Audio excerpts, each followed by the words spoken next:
Hello everyone, welcome to intro to maths. This is Dheeraj Tiwari. ये question 21 जनवरी shift 2 का एक problem है। क्वेश्चन क्या कह रहा है? Let O be the vertex of the parabola Y square equal to 16x। एक पैराबोला अपने को गिवन है Y square equal to 16x, जो कि स्टैंडर्ड पैराबोला है। ठीक है, ये कुछ इस तरह से यहाँ पर बना होगा।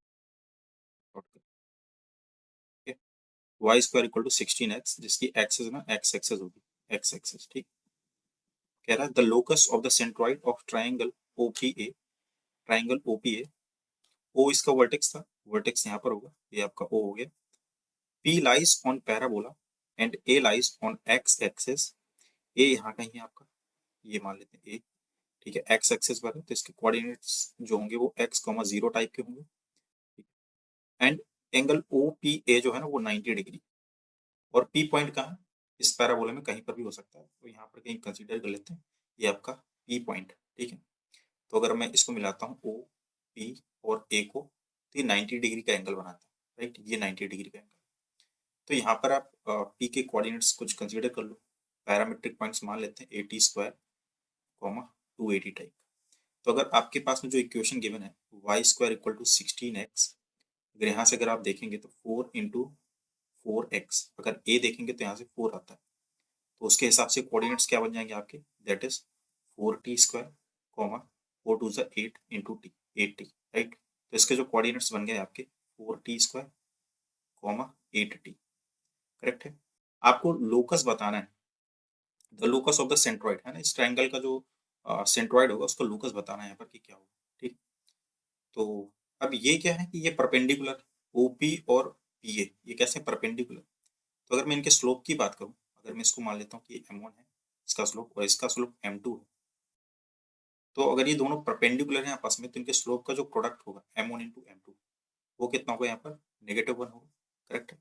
तो अगर मैं m1 निकालता हूँ, यहाँ पर वर्टेक्स कोऑर्डिनेट्स क्या होंगे? 0, 0 होंगे। सही है। तो अगर मैं m1 निकालता हूँ, इसका स्लोप निकालता हूँ, तो कितना आ जाएगा यहाँ से? y2 minus y1, that is 8t upon में 4t स्क्वायर। सही है, y2 minus y1 upon x2 minus x1 into m2 भी निकाल लो सेम टाइम पे, तो यहाँ से क्या हो जाएगा? That is 8t minus 0 y2 minus y1 upon 4t square minus x equal to negative. ये चीज़ यहाँ से आ गई। ठीक, इसको सिंप्लीफाई करें अगर, तो यहाँ से कितना आ जाएगा? ये t से t कैंसिल आउट हो जाएगा और यहाँ पर बचेगा आपका 4 टू ज़ा, so that is 2 upon T into यहाँ से बचा आपका 8t और यहाँ पर बचा आपका 4t square minus x equal to negative. ये t से t ये भी कैंसिल आउट हो जाएगा आपके यहाँ से। ठीक है, इतना यहाँ से आ गया। अभी यहाँ से हम लोग क्या निकाल सकते हैं? x निकाल लेते हैं यहाँ से। सो दैट इज, ये तो आपका कितना हो जाएगा? 4 टू ज़ा 8, ये कैंसिल आउट है ना, यहाँ पर 4t स्क्वायर माइनस x है ना, तो ये हो जाएगा आपका 16 अपॉन में 4t, तो इसको इस तरफ मल्टीप्लाई करा, that is negative 4t square और ये हो जाएगा प्लस का x। चलेगा यहाँ से, इतना आ गया यहाँ से। ठीक है, तो इसको अगर हम सॉल्व करें तो यहाँ से आ जाएगा आपका 4t square equal to x minus 16, ये चीज़ यहाँ पर आ जाएगी। ठीक, अभी अगर इस ट्रायंगल का सेंट्रॉइड निकालने चलते हैं तो तीनों के वर्टेक्स के कोऑर्डिनेट्स अपने को पता है, 0, 0, यहाँ पर इसके भी कोऑर्डिनेट्स पता है और यहाँ पर x, 0 ये भी पता है।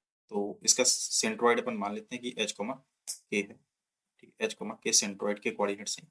अगर h निकालना है तो x1 plus x2 plus x3/3 यानी कि 0 plus 4t square plus x upon में यहाँ से कितना हो जाएगा? अपॉन में 3। ठीक है, तो यहाँ से h कितना आ जाएगा? 4t स्क्वायर प्लस x की वैल्यू यहाँ से निकल सकती है ना, कितनी आ जाएगी? x की वैल्यू आ जाएगी यहाँ से x equal to 16 plus 4t square, वो यहाँ पर वैल्यू पुट कर दो, तो 4t स्क्वायर और x की वैल्यू आपने रखी है 16 प्लस 4t स्क्वायर और अपॉन में, तो यहाँ से h मिल जाएगा आपको, that is 8t square plus का 16 और अपॉन में, ये तो h आ गया। सिमिलरली k निकाल लेते हैं, k क्या हो जाएगा? y1 y2 y3 प्लस सब, that is 0 plus 8t plus 0। ठीक है, अपॉन में 3, तो यहाँ से k की वैल्यू आ गई 8t अपॉन 3। सही है इतना? हमें लोकस चाहिए, मतलब h और k में रिलेशन चाहिए यहाँ पर, तो इसको कैसे करेंगे, यहाँ से आप टी निकाल लो। टी कितना आ जाएगा यहाँ से, यहाँ पर आपका टी आ जाएगा that is 3k, T equal to 3k upon में 8, ठीक है। और यहाँ पर टी स्क्वायर है तो इसको क्या कर लो, इसको स्क्वायर कर लो दोनों साइड, तो हो जाएगा T square equal to 9k square upon 64।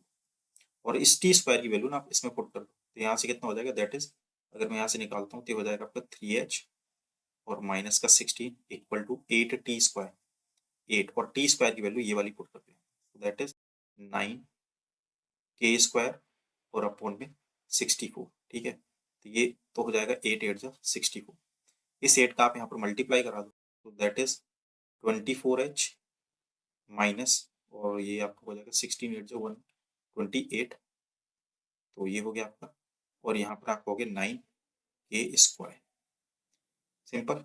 अब यहाँ पर आप क्या कर लो, इसको h और k में है तो इसको आप x और y में रिप्लेस कर दो, h की जगह x रख दो, h की जगह x और y की जगह k की जगह यहाँ पर y पुट कर दो, तो ये x और y में रिलेशन हो जाएगा, तो लोकस मिल जाएगा यहाँ पर। तो सिमिलरली यहाँ पर क्या हो जाएगा, ये दैट इज 24x और ये आपको हो जाएगा minus 128 equal to 9y square, ठीक है। अब ये ऑप्शन किस तरह से दे रखा है ये वहां से मैच करा सकते हैं, बाकी आपका ये रिक्वायर्ड आंसर हो जाएगा, ये आपका लोकस हो जाएगा उस सेंट्रॉइड का, ठीक है। आई होप ये प्रॉब्लम आपको समझ में आया होगा। मिलते हैं नेक्स्ट लेक्चर में नेक्स्ट क्वेश्चन के साथ में, तब तक के लिए स्वस्थ रहिए, मस्त रहिए।